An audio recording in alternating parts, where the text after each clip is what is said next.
sobre el fiat divino, el padre Alfredo Cuevas va a continuar con la exposición. En este caso, el tema es el sacerdote y la iglesia. Gracias a Dios que nos permite estar aquí, gozando de estos conocimientos que transforman al alma, nos hacen vivir ya el cielo en la tierra. Querido Pater, pero lo ponemos aquí, ¿sí? ¿No? Aunque me lo acerco.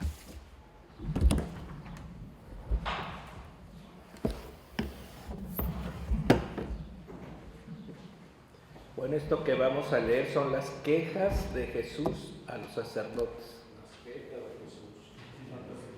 O sea que no es un tema muy dichoso. Entonces vamos a empezar a leer esas quejas y ahí sacamos un mensaje y luego lo que él propone para esas situaciones que se están viviendo. Entonces el 12 de agosto de 1910, está aquí en la hojita esta de las citas, dice: continuando mi habitual estado, me decía: hija mía, cuán ofendido soy por los sacerdotes. Los superiores no vigilan sobre mi suerte sacramental y me exponen a sacrilegios enormes. Estos que tú ves son miembros separados que, si bien me ofenden mucho, sin embargo, mi cuerpo no tiene ya contacto con sus acciones nefandas. Pero los otros, los que fingen no estar separados de mí, continuarán sus acciones de sacerdotes, oh, cuánto más me ofenden. Entonces fíjense la primera queja, ¿no? La parte elegida por él, consagrada para ejercer su sacerdocio, pues aquí denuncia que está ofendiéndolo y lastimándolo, ¿verdad? Más adelante dice: yo veía, Luisa, a estos sacerdotes con sumo disgusto mío, y una luz me hacía comprender que el principio y en todo el mal del sacerdote consiste en tratar con las almas de cosas humanas. Entonces lo vamos a ir poniendo aquí. El mal del sacerdote.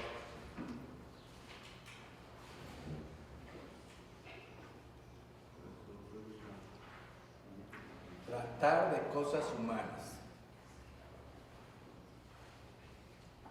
que no nos corresponden. Porque como decía yo hace rato, pues nosotros estamos dedicados a toda la obra divina, los sacramentos, el pastoreo, el magisterio. Nosotros estamos inmersos en la obra divina de Jesús, ¿no? Entonces, por eso aquí dice: el principio de todo el mal del sacerdote consiste en tratar con las almas de cosas humanas. Porque en lugar de llevarlos a la vida divina y orientarlos a la vida de la gracia, pues nos metemos a donde están, en el mundo y en las cosas solamente humanas, de naturaleza toda material, sin una estrecha relación con la obra de Jesús. Estas cosas humanas forman una red que el sacerdote, que le ciega la mente, le endurece el corazón para las cosas divinas y le impide el paso en el camino que les corresponde hacer en el oficio de su ministerio. Aquí explica por qué no debe de ser. Ciega la mente, endurece el corazón, impide el paso al camino que les corresponde en oficio por su ministerio. Y no solo eso, sino que también es red para las almas, porque estas, llevando lo humano y más humano reciben, la gracia queda como excluida. Lo que hoy el Papa dice, que somos medio pelagianos, ¿no? O sea, no estamos viviendo en esa gracia y buscando que la gracia obre en nosotros. Estamos en el plano puramente humano. Bueno, vamos a ver otra queja que ya se va al volumen 10. 8 de enero de 1911.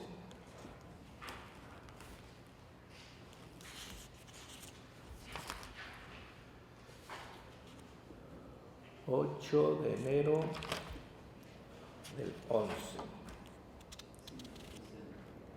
Pero aquí como que no corresponde, porque habla del amor hacia el amor que hace feliz a Jesús, ¿no? No, su familia mata al sacerdote.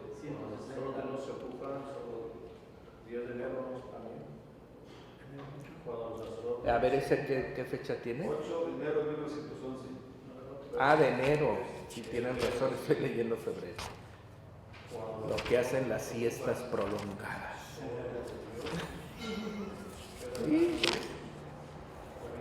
Jesús habla de quienes que quiere las casas de reunión de los sacerdotes, ¿verdad? Entonces, ya como es largo, voy a leer la parte primera donde dice: mi adorable Jesús me dijo: la misión que daré es alta y sublime, de modo especial por los sacerdotes. La fe de los pueblos está casi apagada, y si alguna chispa hay, está como escondida bajo cenizas. La vida de los sacerdotes y sus ejemplos no buenos, su vida casi toda mundana y quizá peor, se juntan para hacer morir esas chispas. ¿Y qué será de ellos y de mi pueblo? Por esto lo he llamado a fin de que se interese en mi causa, en estas casas de reunión, con el ejemplo, con la palabra, con las obras, con el sacrificio, ponga un dique. El dique más adecuado, más oportuno y eficaz sería formar las casas de las reuniones de sacerdotes seculares, o sea, está hablando de los sacerdotes diocesanos, en sus propias ciudades, separados de sus familias, porque la familia mata al sacerdote. Es que somos consagrados. Entonces, si nosotros, como le dijo a los apóstoles, dejándolo todo, lo siguieron. Entonces, la renuncia a los apegos de la familia es parte del discípulo de Jesús, ¿verdad? Porque la familia mata al sacerdote y le hace arrojar al pueblo tinieblas de interés, tinieblas de aprecio a las cosas mundanas, tinieblas de corrupción. En suma, le quita todo el lustre y el esplendor de la dignidad sacerdotal y lo convierte en burla del pueblo. Yo le daré intrepidez al sacerdote que Dios llama para empezar las casas de reunión, y le daré valor y gracia al padre G si se pone a la obra. Entonces, fíjense bien, aquí otro problema es el apego a la familia.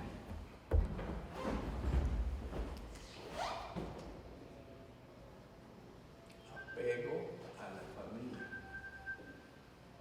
Porque entonces, en lugar de servir al pueblo, el sacerdote se pone al servicio de su familia, manteniéndoles, procurándoles, solucionándoles los problemas. Pues no estamos para eso. No es que no hagamos la caridad con la familia, pero la familia no puede depender de nosotros. Y más cuando son familias necesitadas, con carencias y necesidades que pues el sacerdote no puede asumir. Puede ayudar y debe ayudar, pero no asumir el rol de gestor, de protector, de procurador, porque entonces ¿a quién está sirviendo? A su casa, no al pueblo de Dios, ¿verdad? Entonces, fíjense, la queja es muy clara, ¿no? Por eso he llamado a este fin, que se interesen en mi causa. ¿Y con qué vamos a hacer ese trabajo? Pues con el ejemplo, la palabra, las obras, el sacrificio, ¿verdad? Para formar estas casas de reunión de los sacerdotes seculares. Entonces está hablando de la crisis sacerdotal en la vida diocesana, con lenguaje moderno, ¿verdad? O sea que no es nada de otro tiempo. Hoy estamos casi igual, ¿no?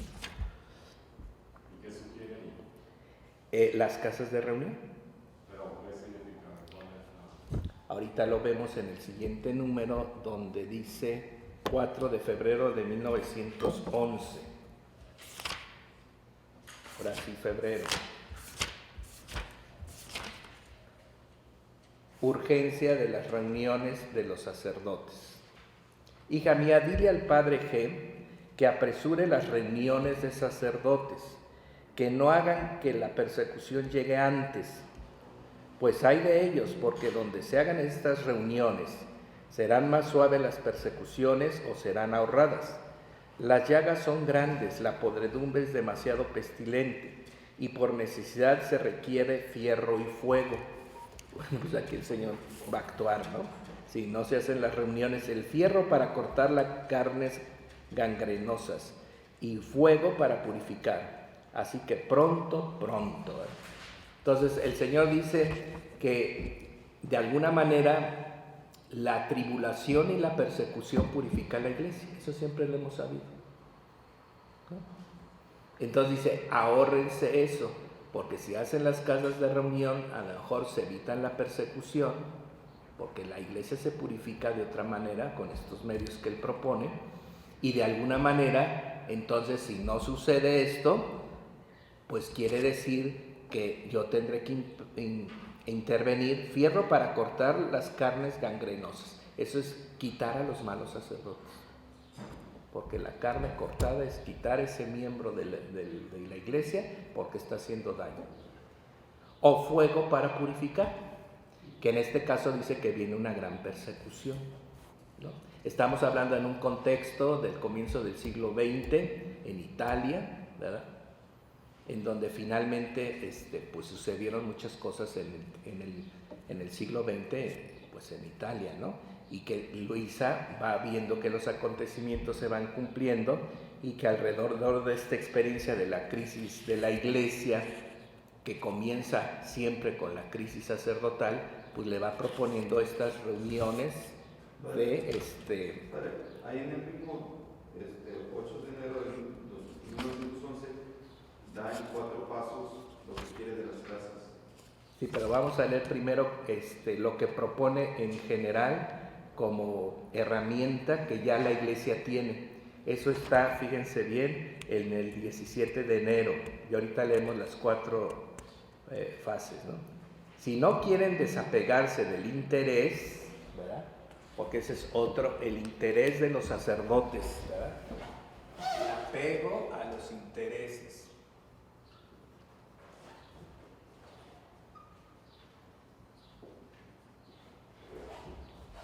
Entonces lo leemos, dice 17 de enero. Hija mía, dame amor, eso es mi solo y único alivio para calmar mis delirios de amor. Luego agregó, hija mía, lo que has escrito respecto a las reuniones de los sacerdotes no es más que como un proceso que hago con ellos si me escuchan bien, sino como las cabezas de los eclesiásticos no me escuchan, estando ellos también atados por los lazos de los intereses, sobre todo lo económico, ese es el interés creado.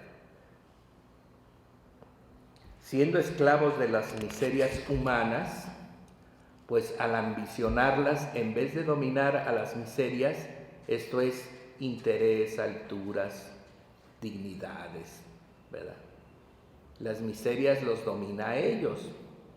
Entonces, ensordecidos por lo que es humano, no seré escuchado ni comprendido, y yo me dirigiré a las cabezas civiles que más fácilmente me escuchan. Fíjense, entre más para ver al sacerdote humillado, para que se convierta, y por estar quizá un poco más desapegados que los mismos eclesiásticos, mi voz será más escuchada, y lo que no quieren hacer por amor, se los haré hacer por necesidad y por fuerza, y haré que el gobierno les quite el residuo de lo que les queda. Esto está pasando en Nicaragua ahorita. En Nicaragua ya entró la persecución a la iglesia, a la persecución del sacerdote. La semana pasada les están confiscando las cuentas bancarias. Es esto. Esto ya nos pasó en el tiempo de Juárez también. La persecución, la confiscación de los bienes de la iglesia. Si no me hacen caso, entonces los gobiernos los perseguirán y les quitarán sus bienes a los que están apegados. Entonces, esto es una constante en la iglesia, ¿no? Es la persecución finalmente en donde la iglesia pierde su poder adquisitivo, su influencia y hasta sus bienes temporales, ¿verdad? O sea que esto no simplemente es algo que Jesús le dice a Luisa que va a ocurrir en Italia, sino es como la pedagogía del Señor. Dice, si no me hacen caso, voy a usar aún al gobierno para que les quite el residuo de lo que les queda. Y yo, decía Luisa, mi sumo y único bien, ¿cuál es el nombre que le debe de dar a estas casas? ¿Y cuál es la regla?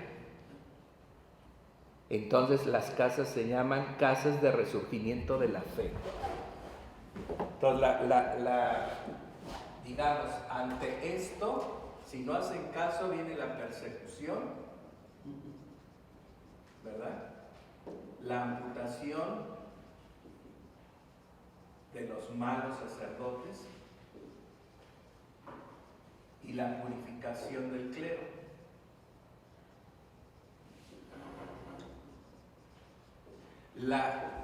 Digamos, la alternativa de solución son estas casas del resurgimiento de la fe. O sea, en el contexto en que Jesús habla de estas reuniones, es para que surja la fe en el sacerdote, porque el sacerdote se ha vuelto centavero, metalero, simonía hay, y luego se atiende a los sobrinos, a los hijos de los parientes, y se olvidan, porque en otro texto dice que todo lo que ganen estas reuniones de sacerdotes será para su manutención de ellos y para las obras de mi iglesia. O sea que todo lo que la iglesia recauda en su labor es para desarrollar la pastoral, diríamos hoy, para promover la evangelización, no para mantener a los familiares y ayudar a los amigos, ¿verdad? Entonces dice aquí, las casas de resurgimiento de la fe, las reglas pueden servirles las del oratorio de San Felipe.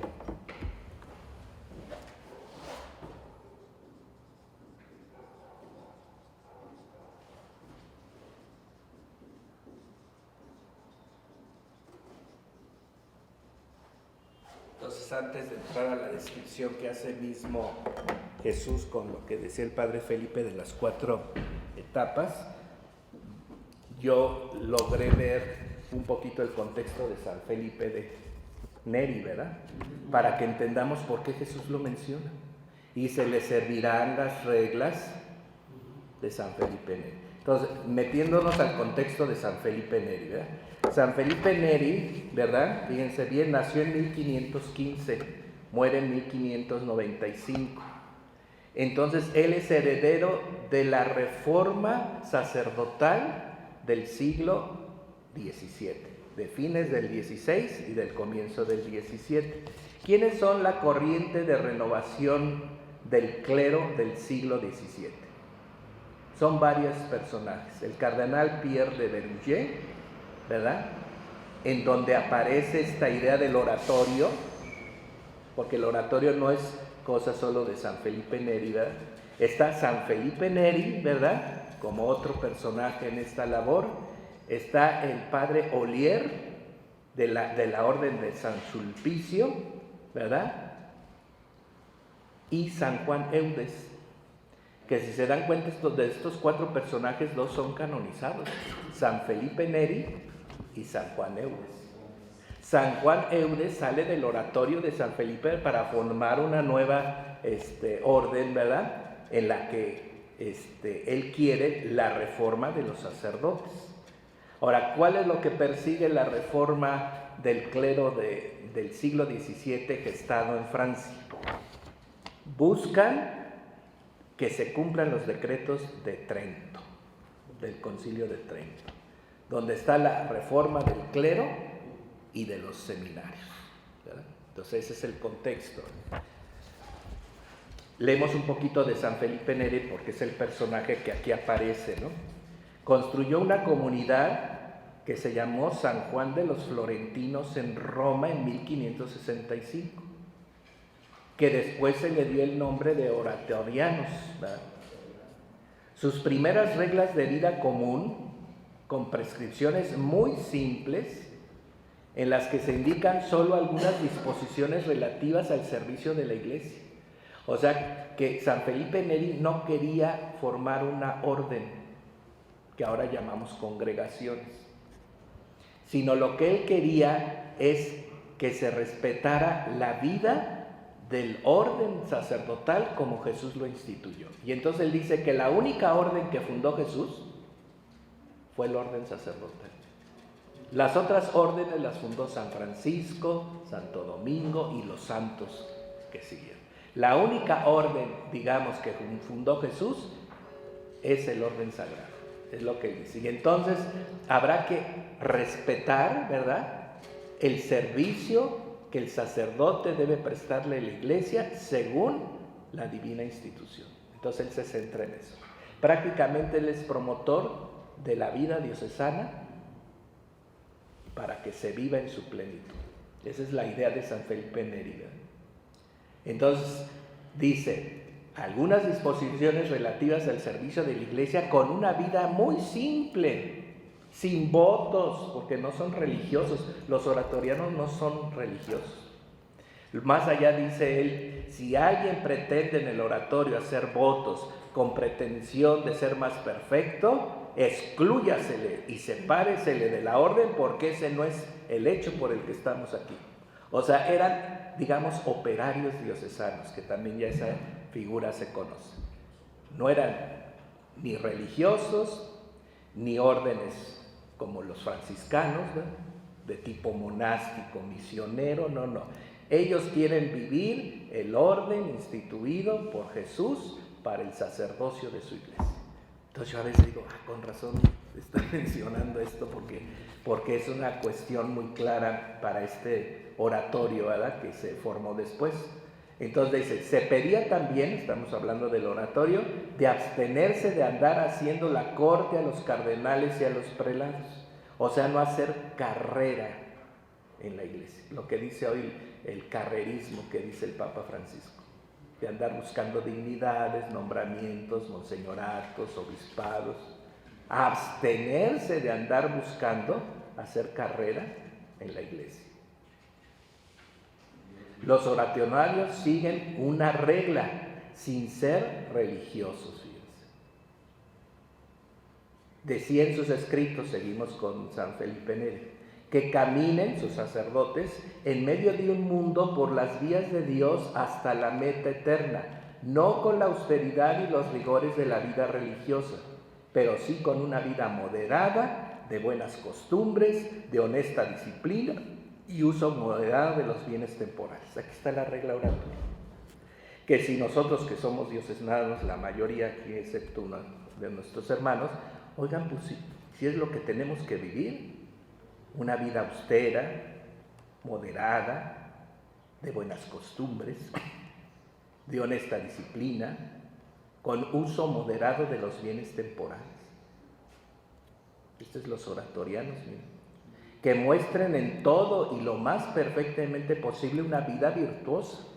O sea, que el oratorio pide que se ejerzan todas las virtudes sacerdotales, ¿no?, como el camino de nuestro trabajo, de nuestra propia santificación. Todo lo que el clero hace, sermones, confesiones, comuniones, bendiciones, sobre todo se haga con caridad, ya hablamos de la caridad pastoral, y en concordia mutua. Eso es en el conjunto de la vida diocesana, ¿no?, que no haya envidias, recelos, rencillas, por motivos de administrar una parroquia. ¿Y por qué le dan esta parroquia más pingüe que yo podría administrarla mejor? Dice aquí, vida común en concordia mutua. Ahora que lo leo digo, pues con razón manda decir que le echemos el ojo a San Felipe Neri, ¿verdad?, que veamos su regla, ¿verdad? Yo tengo ahí unos oratorianos cerca de mi parroquia, les voy a pedir su regla. Oye, regálame una para profundizar, ¿no? Que muestren en todo y más perfectamente posible una vida virtuosa. Digamos, ¿qué virtudes? Pues las virtudes para el trabajo pastoral: prudencia, caridad, humildad, servicio, disponibilidad, ¿no?, porque a veces no tenemos del todo esa disponibilidad. Sigue Felipe Neri diciendo, vivamos como sacerdote puramente secular. Fíjense cómo Dios suscitó en este santo, que hace poco celebramos su fiesta, el deseo de recuperar el espíritu de la diocesanidad, que se llama hoy. O sea, de ser puramente un sacerdote al servicio de la iglesia para el servicio del pueblo de Dios, bajo la experiencia de una fraternidad sacerdotal. Porque nosotros tenemos por el orden sagrado la experiencia de ser sacerdotes en ese sentido de comunidad, y le llamamos fraternidad sacerdotal, que es parte de nuestro sacramento, de nuestra vida sacramental. Entonces él dice que se muestren en todo y lo más perfectamente posible con las virtudes, vivamos como sacerdotes puramente seculares con alegría. Por eso San Felipe de Neri le llaman el santo de la alegría, ¿no? Pero lo veíamos en la espiritualidad también de Don Bosco, que es tomada de San Francisco de Sales, que también él entra en esta renovación eclesial del clero, pero en otro momento. Y entonces él, ¿se acuerdan? Decía, el que tiene confianza tiene fe, el que tiene fe tiene paz, y el que tiene la paz que Cristo da, tiene la fuente de la alegría. Por eso San Juan Bosco, San Francisco de Sales y Felipe Neri, su característica es su alegría en el ejercicio de su ministerio sacerdotal. Pero ¿de dónde le viene la alegría? De esta línea tan clara: confianza, fe, ¿verdad? Capacidad de encontrar la paz espiritual y hacer con alegría lo que te toca hacer, porque lo haces en una espiritualidad que yo diría que es para todos, ¿verdad? Entonces miren qué interesante, ¿no? Profundizar y leer esto que se me ocurrió. Dije, no, pues voy a investigar. Me encontré esta síntesis de la reforma de la Iglesia a nivel sacerdotal de los siglos XVI y XVII, y quedó súper bien, porque pues ya no tuve que ir a buscar a los oratorianos para que me den la regla, pero la voy a ir a buscar, ¿verdad?, para leerla mejor. Entonces dice acá que se viva con alegría, una vida ordinaria sin ninguna singularidad, como digamos en el espectro de los colores, sin ninguna singularidad, sin ningún color, ser como transparentes, como la luz, ¿no? Que el espectro es de la luz, como el alba, blanca, pero luego viene el prisma de los colores. Entonces, ¿cuál es el color de los diocesanos? No tenemos color, somos así, simplones, así. Pero esta es una virtud, ¿no? La simplicidad. Sin ninguna singularidad, atentos solo a la palabra de Dios. O sea, nosotros, nuestra lección divina debe de estar al centro de nuestra vida sacerdotal. Estar preparando la liturgia de todos los días, que no se trata de irse a meter a un estudio bíblico. Todos los días tenemos que celebrar misa. La liturgia está organizada para leerse los evangelios y las lecturas seleccionadas de los ciclos. Entonces ahí tenemos nuestro cauce, ¿no? Todos los días tendremos que estar simplemente centrados en la palabra de Dios. Y esto es lo que hacen los oratorianos, ¿eh? Hacen su lección divina en miras a la preparación de la Sagrada Liturgia para el sermón o la pequeña homilía de todos los días. La oración a su tiempo, no se trata de estar haciendo oración todos los días o hacer vigilias como monjes. La oración a su tiempo, ¿no? Nosotros sabemos que tenemos que tener un tiempo de oración. Entonces dice aquí, a la oración en su tiempo, a la frecuencia de los sacramentos, sobre todo para nosotros la reconciliación, que no olvidemos que nosotros también somos penitentes, en este sentido busquemos la reconciliación para el mejor fruto de la comunión que hacemos en la Eucaristía diaria. Me parece extraordinario, ¿no?, que nos señalen esto. Caray. Yo que conozco a los oratorianos en su trabajo y en su vida, porque están cerca de los decanatos donde yo he vivido o dentro del decanato donde estuve otro tiempo, yo fui a ver a sus casas, conviví con ellos, de veras que son de una simplicidad maravillosa, de una alegría auténtica, de una camaradería entre ellos. O sea, yo puedo dar testimonio de que el oratorio es una bonita obra. Y oratorio viene de que ponen en el centro la oración y la meditación de la palabra. Lo que decíamos acá, que le decía, siempre meditando las verdades que se viven, manteniendo una continua comunión con Dios. Ahí está el oratorio. Por eso se llama oratorio, porque se trata de orar juntos y de meditar la palabra para que ella sea fuente de espiritualidad, diríamos, porque somos sacerdotes. La oración a su tiempo, a la frecuencia de los sacramentos para nosotros y en miras también de los demás, guardando lo que es nuestro, guardando lo que es profundamente nuestra esencia sacerdotal, la castidad, la obediencia. Porque un sacerdote que ya no obedece al obispo o ya no tiene una acordada adhesión al legítimo pastor, está perdiendo su esencia sacerdotal. ¿Y cuántos de nuestros hermanos oímos que hablan mal del obispo, que no están de acuerdo con lo que el obispo determina a nivel de la pastoral o de la disciplina para el clero? Ahí estamos perdiendo lo esencial. Por eso dice aquí, manteniendo lo esencial de nosotros. Estamos hablando de los oratorianos, pero pues esto es lo que finalmente es el sacerdote en la orden que el Señor instituyó para su iglesia en el ejercicio de su sacerdocio. Comiendo con sobriedad, sin austeridades excesivas. No hay necesidad, porque no somos monjes, ¿verdad? Disponiendo una casa sin lujos, porque luego a veces algunos vivimos en casas que, bueno, tenemos que habitar porque son las casas de la parroquia. Pero hablar de vivir en casas que a lo mejor son nuevas, a mí me ha tocado estrenar muchas casas.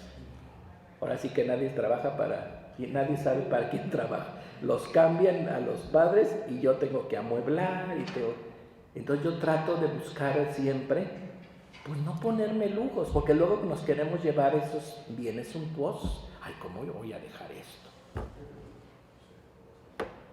Pero si somos sobrios, si hay austeridad, disponiendo de una casa sin lujos,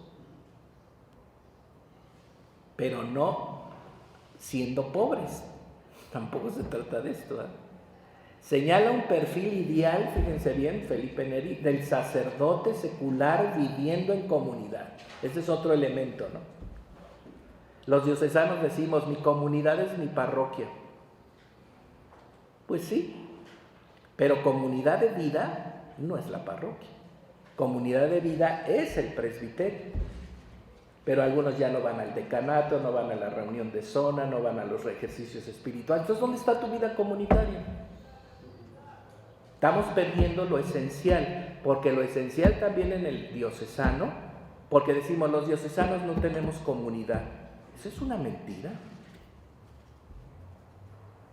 No tenemos una vida en común, que vivamos en una sola casa, que compartamos los alimentos, que vivamos de una administración alrededor de un grupo que administra todo y que nos da lo que necesitamos. Nosotros estamos en otro sentido, pero sí hay un sentido de vida comunitaria.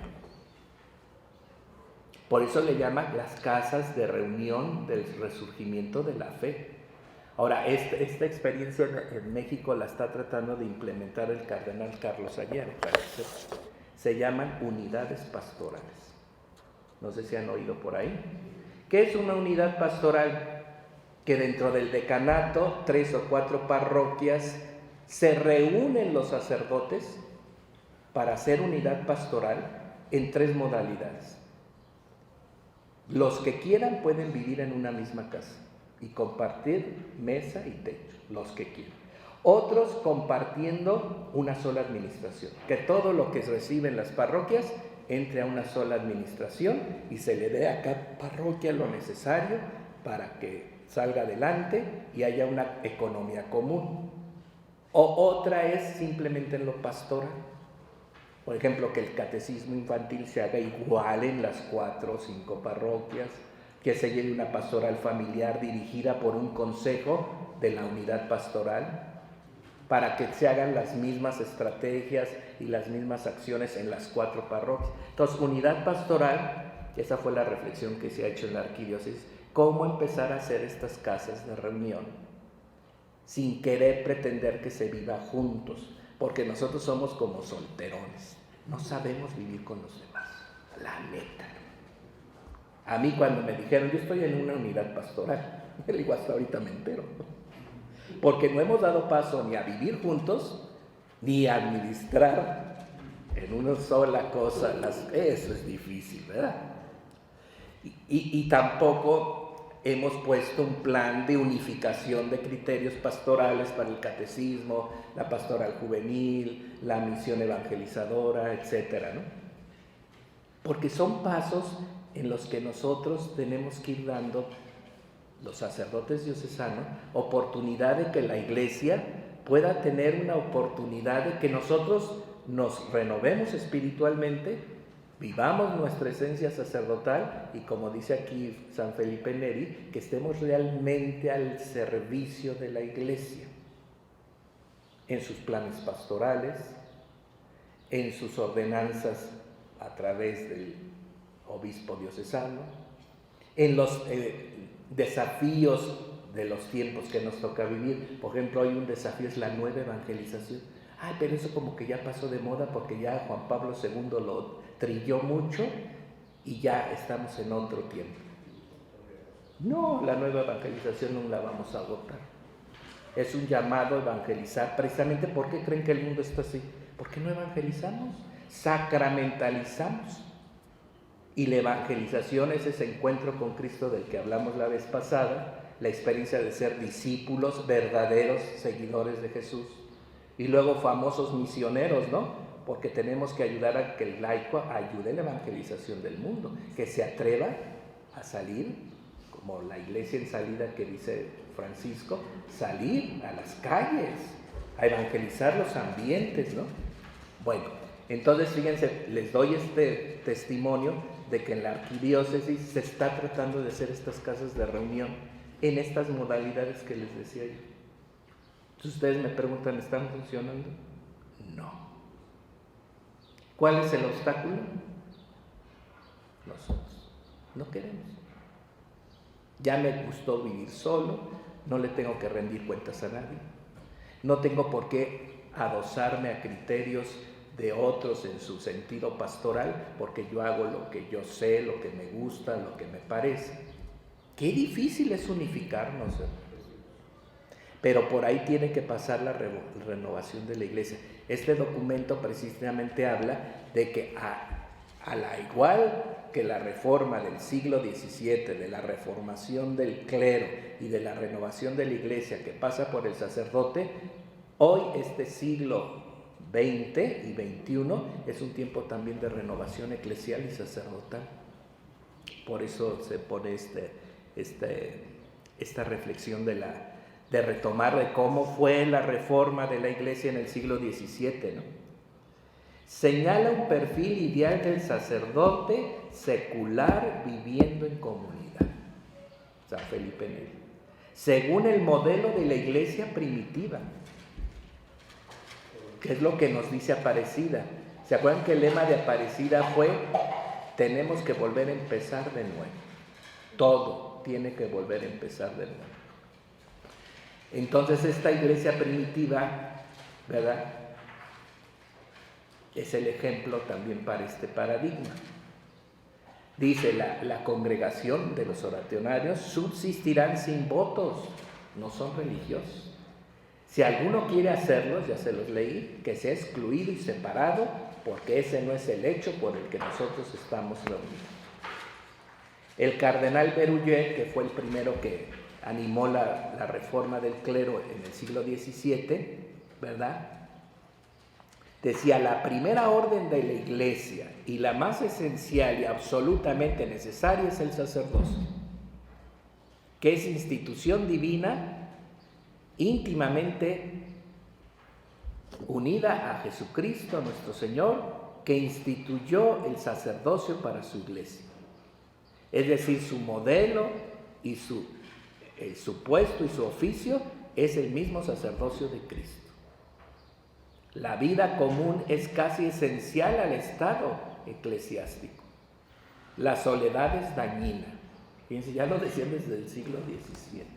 Su vida debe ser perfectamente sometida. La obediencia, ¿no? Regulada, social y espiritualmente, edificante y laboriosa. Por eso la relajación del clero yo creo que pasa por aquí, porque entonces no hay una regla, pero no como al estilo de las congregaciones y órdenes, sino ya vemos en qué manera, en sometimiento real y cordial. Sino esto no es una obligación simplemente, es del corazón, está realmente adherido al obispo, a la iglesia misma, al papa. El vínculo verdadero de esta orden es la caridad, lo que llamamos, ¿no? Nosotros estamos llamados a vivir en la caridad pastoral, somos pastores. Y su designio es tender de forma general a la perfección de la vida evangélica. Hoy el Papa está diciendo cosas bien bonitas en esta línea. Dice eso de guardar las costumbres y no querer aceptar que no se trata de salvaguardar lo que siempre hemos hecho, sino que respondamos a la llamada de vivir el Evangelio. Le está hablando a los conservadores de ultranza de la iglesia.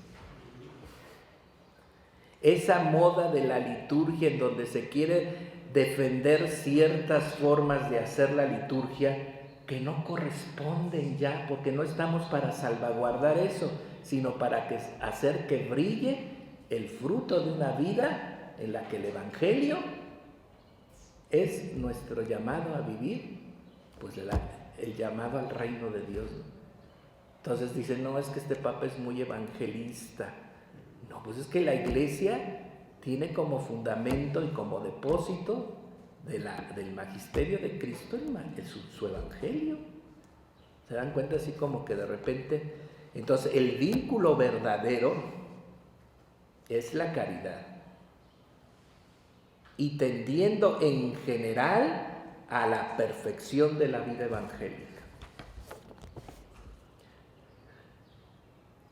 Los sacerdotes de la congregación no son religiosos, seguimos hablando de los oratorianos. Son sacerdotes que viven en común, no tienen ninguna extensión de la jurisdicción de los obispos, no pretenden ninguna profesión, simplemente quieren ser sacerdotes para la iglesia. ¿Será posible que el Señor hubiera deseado una tan grande perfección de las órdenes religiosas y que no hubiera exigido de su propia orden, que es el orden sacerdotal? ¿No? Porque ya luego las órdenes se han vuelto exigentes, con unas reglas muy elaboradas, pero que dice aquí Berruyer, ¿no? el cardenal francés, dice, ¿será que a su orden no le pidió esta gran perfección? Y a otras les ha pedido esta exigencia de perfección. Pues dice, claro que no. O sea, el Señor supo lo que instituyó cuando llamó a los apóstoles y los ordenó para su sacerdocio. Es el orden de los que son sus embajadores en la tierra, que hablan en su persona, que obran con su poder, que dispensan sus misterios, que anuncian sus verdades, que se dan en su cuerpo y su sangre en comunión en el Espíritu para la iglesia, que atan y desatan a las almas, abren y cierran las puertas de los cielos, y a diferencia de los religiosos que son consagrados por votos, los sacerdotes son consagrados por la operación de Jesucristo mismo, que les comunica su Espíritu Santo para el cumplimiento de su ministerio. Por eso tenemos que recuperar los diocesanos que nosotros somos consagrados. Porque luego somos muy seculares, ¿no?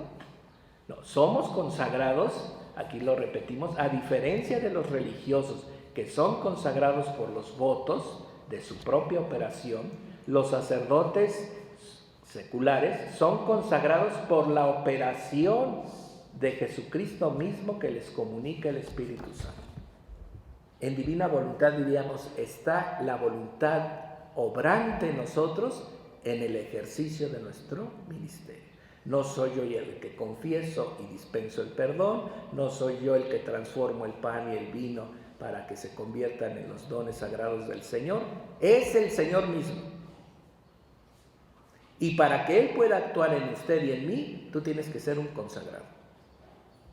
Para que el campo propicio para esa divina operación requiere que el sacerdote esté de tal manera consciente de que su vida está dedicada, porque consagrado quiere decir dedicación, completamente y totalmente al ejercicio de sus divinas operaciones. La dispensa de los sacramentos, la palabra de Dios, todo esto que hemos leído. ¿Verdad que como que uno agarra luces y dice, caray, somos por demás consagrados en la orden que Él instituyó y que es la única que Él fundó, dice Benedicto. Es bonita esa reflexión. La única que Él fundó. Las demás las fundaron los santos. Claro, porque Dios también los inspiró y quería hacer esas obras ahí. Pero Él no le daría a su orden, el sacerdocio, la exigencia y la perfección necesaria. Se hace la pregunta Berulle, ¿no?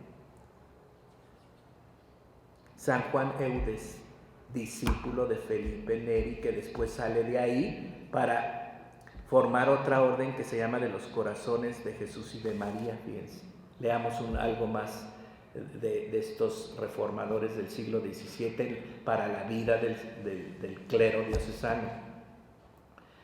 1601, él ya es del 17, ¿verdad? Y muere en 1680, ya a fines del siglo. Los eclesiásticos de esta congregación honran mucho los santos votos. Ellos no los hacen, los honran, porque también son de esta escuela. Se retiran del mundo, ¿verdad? Porque el Señor dice, dejándolo todo, le siguieron, se retiran del mundo expresamente para ser sacerdotes y vivir en comunidad. Ese es el sentido de los de los eudistas que llamamos hoy. Se adhieren a la orden, pero sin formar una congregación. No son religiosos tampoco. Nuestra profesión no es monástica, dice Eudes, ni puramente eclesiástica. Pero eso no significa que no tengamos regla, como los diocesanos, que decimos, no tenemos regla de vida. ¿Cómo no? Porque su vida es comunidad, y entonces la comunidad establece un orden y una posibilidad de caminar juntos. No debemos de ser menos regulados. Esto nos podemos aplicar nosotros. Los monjes tienen reglas, ¿no? La regla de San Benito, la regla de San Basilio. Hay reglas que el Espíritu Santo ha prescrito en los concilios para que aquellos que están en las órdenes pues ejerzan su oficio. Y por eso la renovación del Vaticano II, que reformó todas las reglas y todas las constituciones de las obras de la Iglesia. Los sacerdotes, que son los ángeles visibles de la Iglesia, representan la persona de Cristo soberano sacerdote, que es el santo de los santos, que dice, sean santos porque yo soy santo. Están obligados a una muy grande perfección y santidad. Y eso es lo que menos estamos pensando los diocesanos. Estamos llamados a una gran perfección y santidad en miras al ejercicio de lo que estamos llamados a realizar en Cristo.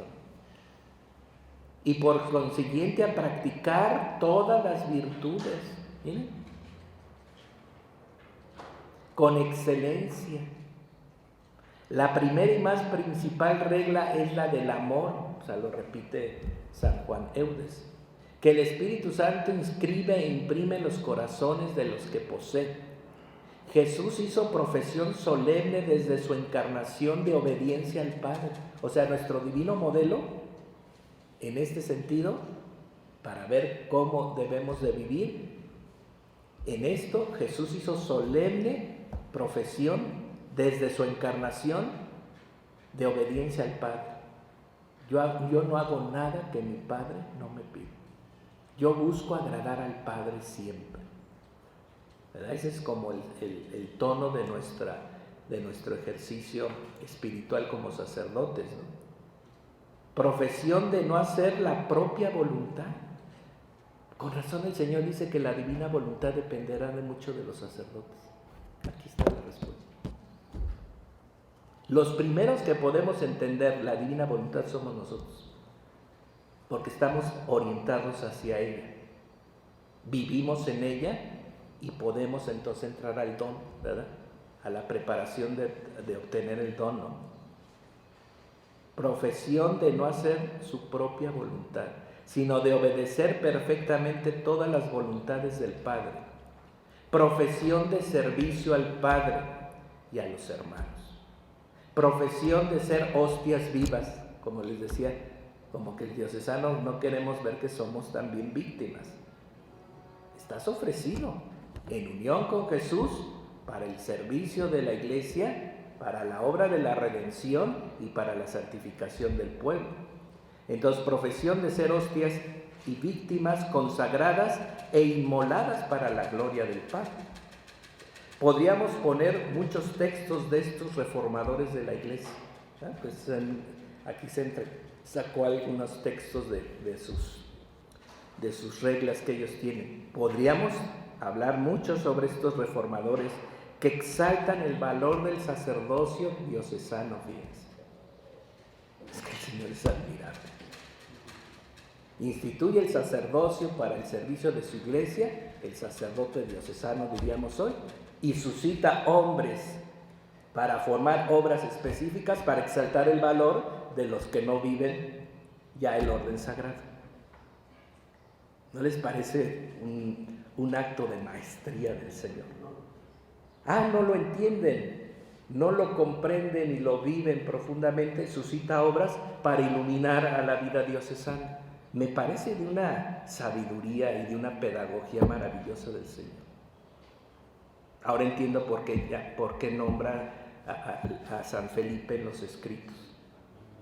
Porque de ahí podemos tener una fuente de inspiración, no para hacer de la vida diocesana otra cosa, sino para llegar al punto de lo que somos, de lo que debemos llegar a vivir y que tengamos un punto de referencia real, porque esta es historia de la iglesia. Ya son santos que vivieron su carisma y que han dejado este aporte y que el Señor por eso le dice a Luisa, las reglas que pueden servirles para estas casas del resurgimiento de la fe pueden ser las del oratorio de San Felipe. Y yo dije, pues hay que investigar qué nos está diciendo, proponiendo. Entonces dice, podríamos decir que el valor del sacerdocio diocesano es resaltado por esta reforma del siglo XVII, porque hubo una necesidad de renovación de la iglesia desde los decretos del Concilio de Trento. Ahora podríamos decir desde lo que el Concilio Vaticano II nos está pidiendo a nosotros. También hay un llamado a renovarnos en este sentido. Las misiones parroquiales, fíjense bien, que suscitaron estos santos, porque no nada más querían la renovación del clero y la reforma de los seminarios, sino querían también que la vida parroquial pudiera renovarse. Y entonces las misiones parroquiales brotan de dos fuentes en ellos. La predicación itinerante que comenzó en el siglo XVI, porque entonces acuérdense que el protestantismo pues era bravo y estaba con todo para confundir a los fieles de la iglesia y ganar aceptos al protestantismo. Entonces mucho de lo que pasó en el siglo XVI y XVII es que las misiones tuvieron su detonante en no dejar que el protestantismo propagara sus errores de doctrina y confundiera al pueblo. Entonces el párroco de estos siglos tenía que animarse a hacer misiones parroquiales pues para defender a la grey y llevarles la sana doctrina. Son contextos históricos diferentes, ¿no? Pero veamos qué sucedió, ¿no? Sacerdotes de la misión de San Vicente, ¿verdad? Los vicentinos, ¿verdad? Los que llamamos vicentinos. Los oratorianos de Berullé, que fueron los primeros oratorianos, antes que los de San Felipe Neri. Los eudistas, que son discípulos de San Felipe Neri, que siguen adelante, y después las demás congregaciones que han seguido bajo esta reforma y renovación. Los sacerdotes, ¿verdad?, vuelven en el tiempo de la reforma que se vivió, volvieron a purificar su sentido de santificación en su ministerio. Muchos curas tomaron en serio la reforma y renovaron a sus iglesias, ¿verdad? Cada quien en su ambiente. La orden de Jesucristo, el sacerdocio de Cristo, el primer pastor de las almas, ¿verdad?, nos invita a siempre estar atentos al don que nos ha dado para su iglesia universal, ¿verdad? Entonces este movimiento de reforma, ¿verdad?, del siglo XVII fue un movimiento místico y apostólico. Místico quiere decir que se abre la fuente de la revelación para entender que el sacerdocio es un don, un sacramento que hay que comprender en su profundidad. Entonces un movimiento místico, porque San Felipe Neri como Juan Eudes no solamente fueron santos corrientes, también fueron místicos. Por eso Luisa tiene una gran aporte a la iglesia, porque es una mística. Nos abre las arcas del misterio, nos abre a la profundidad de la vida divina, porque es necesario para que la iglesia se retome en su belleza, en su renovación permanente, que podamos entender mejor el misterio. Entonces fue un movimiento místico y apostólico. Por eso hoy, fíjense bien, cuando se nos dice apóstoles de la divina voluntad, a veces se oye así como, es que estamos en un movimiento también que suscita el Espíritu en este mismo sentido místico y apostólico. La nueva evangelización es un movimiento apostólico, de ir y predicar el Evangelio, de llevar luz en medio de las tinieblas, pero desde una inspiración profunda, revelatoria, que no se entiende si Dios no suscita místicos en la iglesia. Porque hablando del siglo XVI, lo que prepara la renovación de la iglesia del siglo XVII es el camino de los carmelitas, los grandes místicos, Teresa de Ávila y San Juan de la Cruz. Son estos místicos que renovaron la vida, bueno, localmente en España, pero que tuvieron su trascendencia en toda la iglesia de Europa. Entonces, lo místico no es una cosa de ensoñación y de cosas fuera de la realidad. Lo místico prepara lo apostólico, es lo que nos está diciendo acá. Entonces, cuando leemos a Luisa, vemos que es una mujer profundamente mística, pero también apostólica, porque todos estos escritos es un magisterio, es una forma de llevar un conocimiento pues, a través de los escritos, de una enseñanza, miren, completa, sistematizada, porque por eso hay que ir leyendo a Luisa poco a poco, porque Luisa va siendo una experiencia de un proceso continuo en donde uno va entendiendo la vida espiritual y va entendiendo los itinerarios para esa vida en el que, bueno, aquí ya sabemos que se nos quiere otorgar en don la divina voluntad, que nunca habíamos oído eso. A ver, díganme, ¿qué santo de todos los 2000 años de la iglesia ha hablado de que la voluntad divina, la voluntad del mismo Dios, es ofrecida como don? Hasta ahorita, con Luisa. Entonces eso es interesante, ¿no? Que veamos que este gran soplo del Espíritu, ¿verdad?, va renovando a la iglesia con lugares, eventos, obras, ¿verdad?, que en el tiempo del siglo XVI fueron los oratorios. ¿Saben qué eran los oratorios? Reuniones de curas todos los martes en Francia, en París. No eran otra cosa, no crean que era una superestructura. Reuniones coloquiales, sencillas, de curas, todos los martes a la misma hora en el mismo lugar. Y se empezaron a reunir en la parroquia de San Sulpicio. Lo que estamos haciendo nosotros, reuniones sistemáticas, periódicas, de sacerdotes en un lugar concreto, a una hora, siempre lunes, martes y miércoles, cuando somos convocados, pues lo estamos viviendo. Ahí empezó el oratorio, eran reuniones de curas interesados en el tema espiritual, porque esto leerlo todo sería tremendo.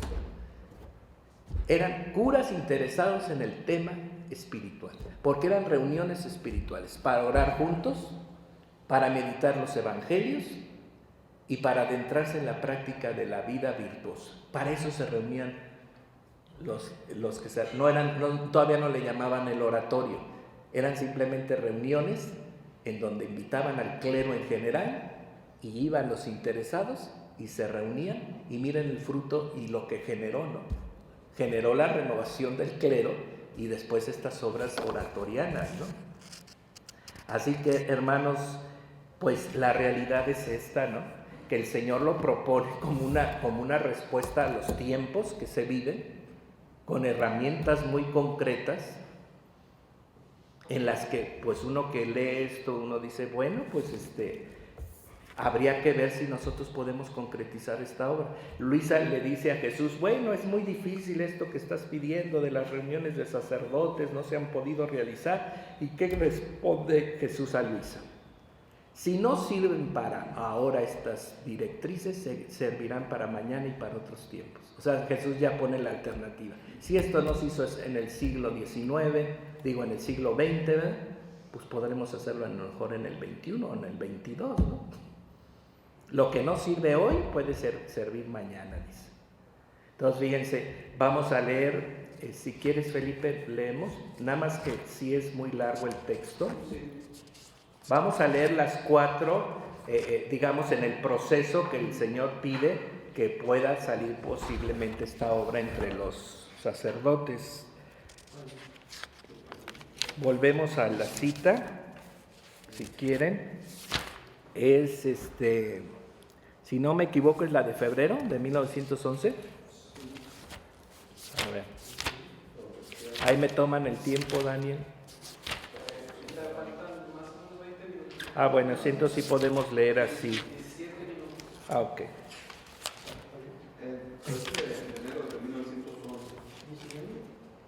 8 de enero de 1911. Yo ya leí una parte, pero como es extensivo, leí la primera parte, pero si quieren la retomamos y leemos, si quieren. ¿Quieres venir a leerlo acá para que quede grabado? Entonces tuve 4 comunicaciones con Jesús referente a estas reuniones y las escribí, pero la obediencia quiere que las escriba y yo lo hago y me sacrifico. O sea, Luis había omitido todo este texto. Mi adorable Jesús me ha dicho, la misión que le daré es alta y sublime, de modo especial por los sacerdotes. La fe en las gentes está casi apagada, y si hay alguna llamita, está como escondida bajo las cenizas. La vida de los sacerdotes y sus malos ejemplos, la vida casi toda secular y quizá peor aún, se dan la mano para hacer morir aquella llamita. ¿Qué será de las gentes? Por eso lo he llamado a fin de que se interese en mi causa, y con el ejemplo, con la palabra, con las obras y con el sacrificio ponga un remedio. El remedio más apto, más oportuno y eficaz será formar las casas de reunión de los sacerdotes en los diferentes pueblos segregados de la familia, porque la familia mata al sacerdote y arroja en las gentes tinieblas de interés, tinieblas de aprecio de cosas mundanas, tinieblas de corrupción. En suma, le quita todo el brillo, el esplendor de la dignidad sacerdotal y lo hace volverse burla del pueblo. Yo le daré intrepidez, valor y gracia si se pone a la obra. Pon el valor. Además de esto parecía. Además de esto parecía que el bendito Jesús le decía al corazón, ahora de amor, ahora de dolor, haciéndolo partícipe de sus penas. Continúa mi sumo y único bien diciéndome, el gran bien que le vendrá a la iglesia con formar estas casas de reunión, los buenos serán más buenos, los imperfectos, los tibios, los debilitados serán buenos, Los malos saldrán fuera. Entonces he aquí cribado y purificado el cuerpo de los ministros de mi iglesia, y quedando purificada la parte más elegida, más sagrada, las gentes quedarán reformadas. Mientras estaba en esto, veía ante mi mente, como dentro de un cuadro, a Corato y a los sacerdotes que debían ponerse a la cabeza de la obra, pero dirigida por el padre G. Los sacerdotes parecía que eran don C, D, B y D, C, F, seguidos por otros, y parecía que debían poner parte de sus pertenencias. Y mi amable Jesús ha agregado: es necesario organizar bien la cosa para no hacer huir a ninguno, y procurarle los medios necesarios para no oprimir al pueblo. Para esto, he aquí la paga, las entradas de las parroquias.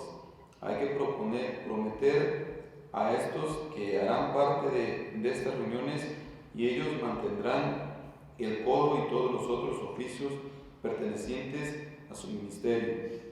Al principio se suscitarán contradicciones y persecuciones, pero a lo más dentro de los mismos sacerdotes. Pero pronto cambiarán las cosas, y el pueblo estará con ellos, y a manos llenas los proveerán, y gozarán de paz y el fruto de sus fatigas, porque quien está conmigo, yo permito que todos estén con ellos. Después, mi siempre amable Jesús se ha arrojado en mis brazos, todo afligido y suplicante, tanto de enternecer a las mismas piedras, y ha dicho: di al Padre que le pido, le suplico, que ayude a que se salven y que no deje perecer a mis hijos. Tercero, continúa mi siempre amable Jesús sobre el mismo argumento. Estando presentes los padres, veía el cielo abierto y mandaron a Jesús y a la celestial mamá que venían a mí, y a los santos que del cielo nos miraban, y mi benigno Jesús decía: hija mía, di al Padre que absolutamente quiero la obra. Ya comienzan a poner dificultades. Dile que no se necesita otra cosa que arrojo, valor y desinterés. Es necesario cerrar los oídos a todo lo que es humano y abrirlos a lo que es divino. De otra manera, las dificultades humanas serán la red que los enredará, de tal modo que no sabrán salir fuera. Y yo justamente los castigaré, volviéndolos los guiñapos de los pueblos. Pero si en cambio prometen ponerse a la obra, yo seré todo para ellos, y ellos no serán otra cosa que las sombras que se seguirán la obra tan deseada por mí. Y no solo, sino que tendrán otro gran bien, porque es necesario que la iglesia sea purgada y lavada con el derramamiento de sangre, porque mucho se ha ensuciado, tanto de darme náusea. Y donde se purifiquen en este modo, yo evitaré la sangre. ¿Qué más quieren?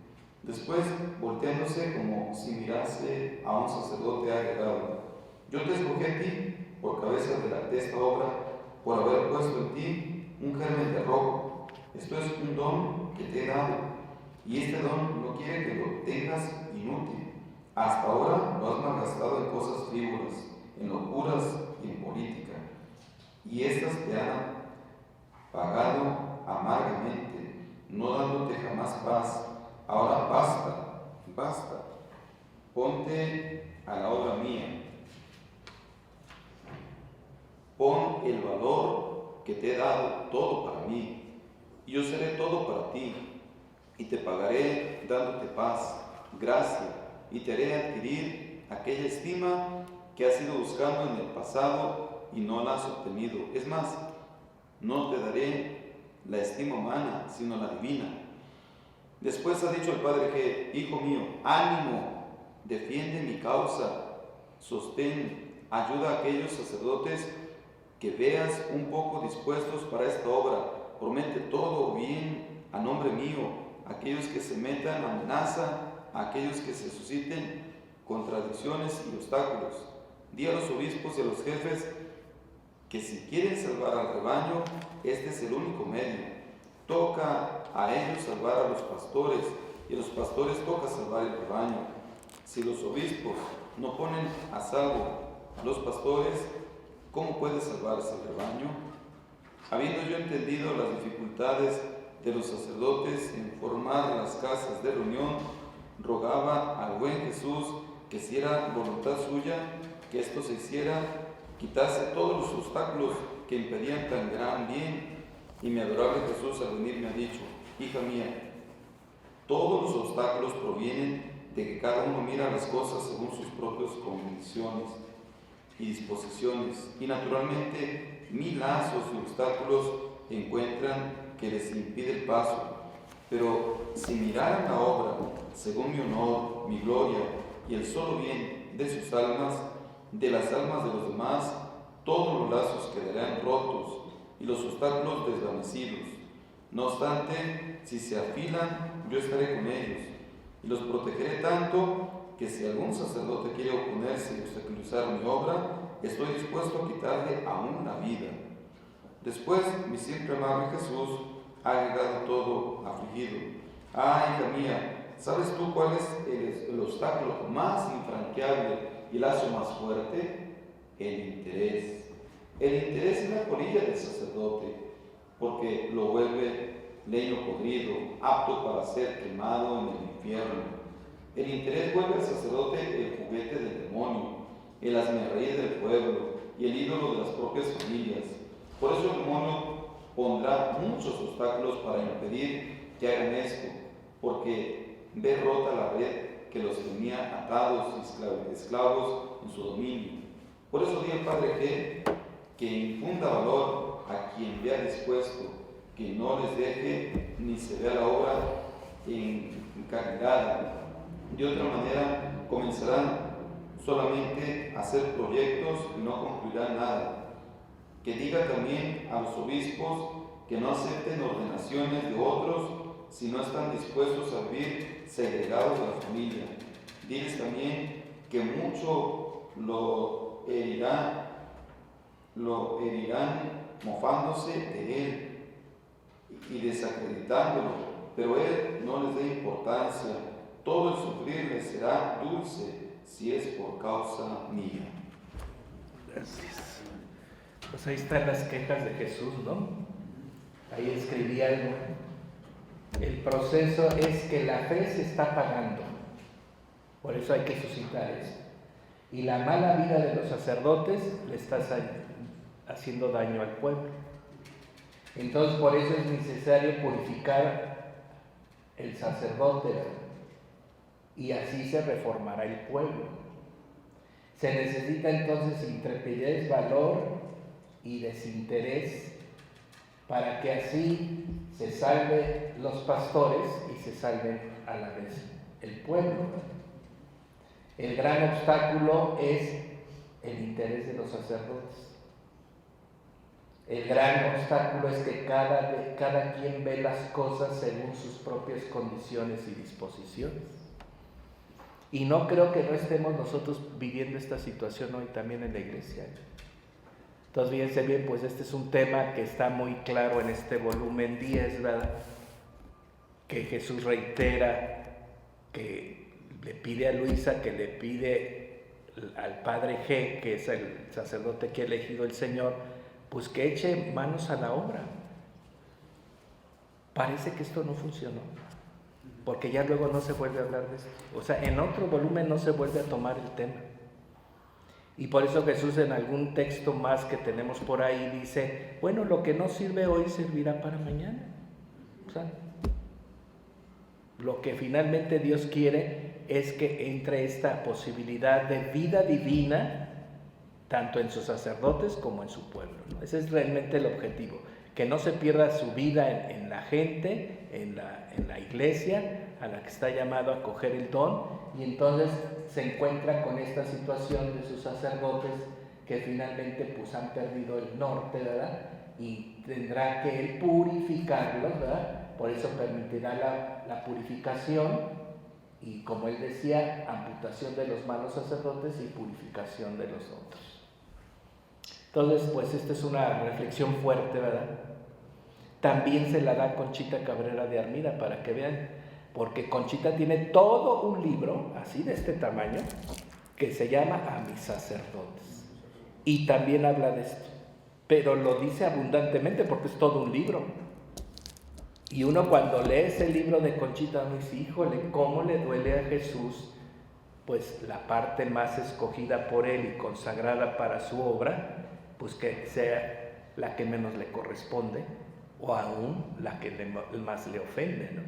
Entonces es una cosa que el Señor no solamente a Luisa le ha dicho, se lo ha dicho a muchos santas contemporáneas, se los ha querido comunicar como un dolor que hay en su corazón, pero aquí lo bonito de lo que hay en Luisa es que propone una alternativa de solución para esto, y es esto, rehacer las casas de reunión del resurgimiento de la fe con la regla de San Felipe Neri. ¿Sí, padre?